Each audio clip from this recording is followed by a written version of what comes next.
एक गांव शिमला में एक लड़का रहता था, सूरी। सूरी के अब्बू की चाय की दुकान थी। वो सुबह उनकी मदद करता और फिर स्कूल चला जाता। स्कूल में सूरी से कोई ठीक से बात नहीं करता था, क्योंकि वो चाय बनाने वाले का बेटा है। वो सबसे बात करने की कोशिश करता है, दोस्तों के ग्रुप में शामिल होना चाहता है, लेकिन कोई भी उससे बात नहीं करता। और अगर वो बात करने की कोशिश भी करता तो सारे लोग उसका मजाक उड़ाने लगते। हे, कोई मेरे साथ वीडियो गेम खेलेगा? हाँ, मैं खेलूंगा। अरे चाय बनाने के लिए नहीं, गेम खेलने के लिए बुला रहा हूँ, तू रहने दे। सूरी को बहुत बुरा लगता है। वो घर आते ही मुंह फुलाकर बैठ जाता है। सूरी के अब्बू ये देखते हैं और उसके लिए खाना लेकर आते हैं। अरे क्या हुआ सूरी, तू मायूस क्यों है आज? ले खाना खा ले, तुझे अच्छा लगेगा, ले। पापा, कोई और काम क्यों नहीं करते? आपको इतने सारे कामों में से यही काम मिला। चाय बनाने में क्या बुराई है? दिन में सबसे ज्यादा लोग इसी के बारे में सोचते हैं। नहीं, मेरे दोस्त तो मजाक उड़ाते हैं, मुझे अपने साथ खेलने में भी शामिल नहीं करते। बोलो कौन सा खेल खेलना है, अभी खेलते हैं। आपके साथ नहीं, उनके साथ खेलना है। ये कहकर वो वहाँ से चला जाता है बिना खाना खाए। सूरी के अब्बू को ये देखकर बहुत बुरा लगता है कि उनकी वजह से उनके बच्चे के दोस्त बहुत दूर जा रहे हैं। उसके पिताजी चाय बनाने के साथ दूसरा काम भी ढूंढने लगते हैं। वहीं स्कूल में बच्चों को ट्रिप पर ले जाने का प्रोग्राम बनता है। कुछ दिन बाद आप सभी बच्चों को एक जंगल ट्रिप पर ले जाया जाएगा। सभी बच्चे उसी तैयारी के साथ आएंगे। सारे बच्चे खुश हो जाते हैं। सूरी घर आकर ये बात अपने अब्बू को बताता है। पापा, मुझे स्कूल की तरफ से जंगल की ट्रिप पे ले जाया जा रहा है। मुझे जरूरी सामान पैक करके दे दीजिएगा। अरे वाह, ये तो बहुत अच्छी बात है। अपने सामान में एक छोटा बर्तन जरूर लेकर जाना। वहाँ अगर कुछ पकाना हो तो काम आ सकता है, ठीक है? जी पापा, जरूर। और हाँ, तुम्हें एक और बात बतानी थी। मैं नई नौकरी ढूंढ रहा हूँ। तुम्हें अब अपने दोस्तों के सामने शर्मिंदा नहीं होना पड़ेगा और वो तुमसे बात भी करेंगे। सच पापा? हाँ। सूरी खुशी से पिताजी के गले लग जाता है। कुछ दिन बाद उस जंगल ट्रिप पर जाने का दिन आ जाता है।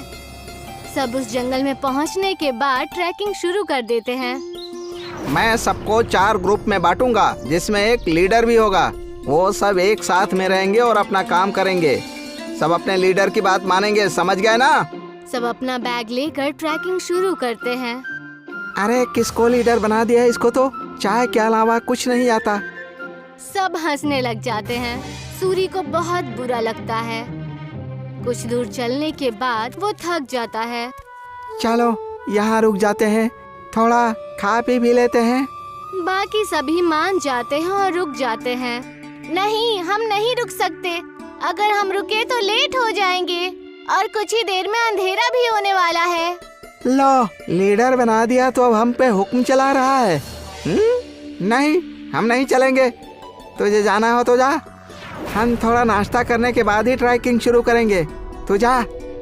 सूरी के मना करने के बाद भी वो वहीं रुकते हैं, लेकिन फिर भी सूरी उन्हें नहीं छोड़ता और उनके साथ वहीं रुक जाता है।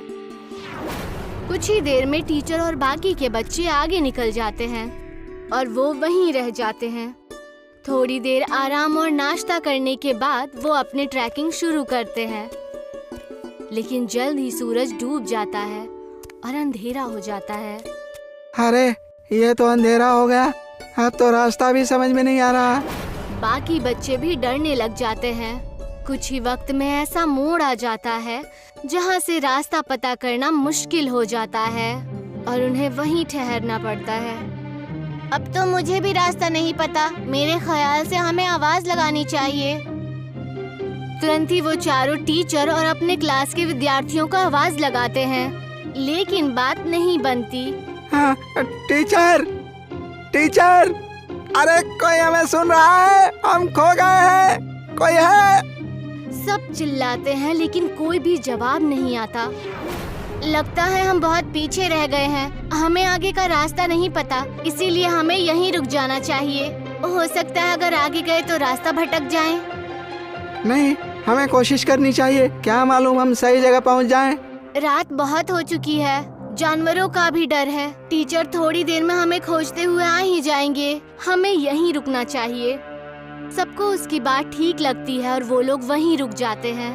कुछ ही देर में रात हो जाती है और तेज ठंडी हवा बहने लगती है और उनके पास बचा खाना भी खत्म होने लगता है। हाँ, अब तो हमारा खाना भी खत्म हो जाएगा और पानी भी खत्म हो जाएगा। अब भी कहता हूँ मैं, हमें चलना चाहिए। अरे लेकिन जाएंगे कहाँ? रास्ता तो बंद है। मुझे तो बहुत डर लग रहा है, कहीं कोई जानवर ना हमें खा जाए। मुझे तो बहुत ठंड भी लग रही है। हाँ मुझे भी। मैं आग जलाता हूँ और सब लोग आग जलाते हैं। कुछ देर जलने के बाद आग कम होने लगती है। हम क्या करेंगे, इतनी ठंड है, आग भी खत्म हो रही है। जानवर से नहीं तो ठंड से ठिठुर कर मर जाएंगे। सूरी कुछ सोचता है और कहता है, मेरे पास एक आइडिया है। मेरे पास बर्तन और चाय की पत्ती रखी हुई है बैग में। वो आग बुझने के बाद तक गर्म रहेगी तो हमें भी गर्म रखेगी। सूरी तुरंत वो बर्तन निकालता है और सब उसे अपना पानी दे देते हैं, लेकिन फिर भी पानी कम पड़ता है। वहीं पास में जमीन पर बर्फ पड़ी होती है। वो उसे उठा लेता है। जैसे ही काली चाय बनती है, आग खत्म हो जाती है।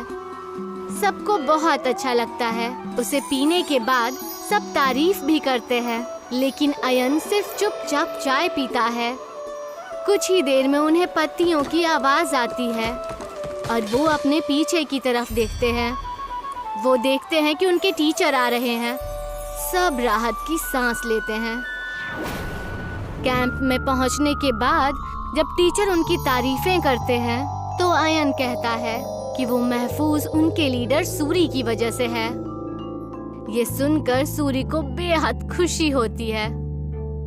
सूरी की कहानी सुनकर सब उससे दोस्ती करने आते हैं। अगर आज सूरी को चाय बनानी नहीं आती तो शायद सब उसके दोस्त नहीं बनते। आज पहली बार उसे चाय वाला होने पर खुशी हो रही थी। अगले दिन वो खुशी खुशी अपने पिताजी के पास गया और उन्हें सारी बातें बता दी। अरे ये तो बहुत खुशी की बात है। एक बात तो मेरे पास भी है, मैंने अच्छी नौकरी ढूंढ ली है। सूरी ये सुनकर हैरान और उदास हो जाता है। नहीं पिताजी, आपको काम बदलने की कोई जरूरत नहीं है। आप जो भी काम करते हैं वो अच्छा ही होता है और कोई भी काम छोटा या बड़ा नहीं होता। ये मुझे अब समझ आ गया है। सूरी के पिता ये सुनकर खुश हो जाते हैं और अगले दिन वो खुशी खुशी अपने दुकान में अपने अब्बू की मदद करने लगा। और जैसे ही वो स्कूल पहुंचा तो सब उससे मिलकर उससे बातें करने लगे और उसके साथ खेलने लगे।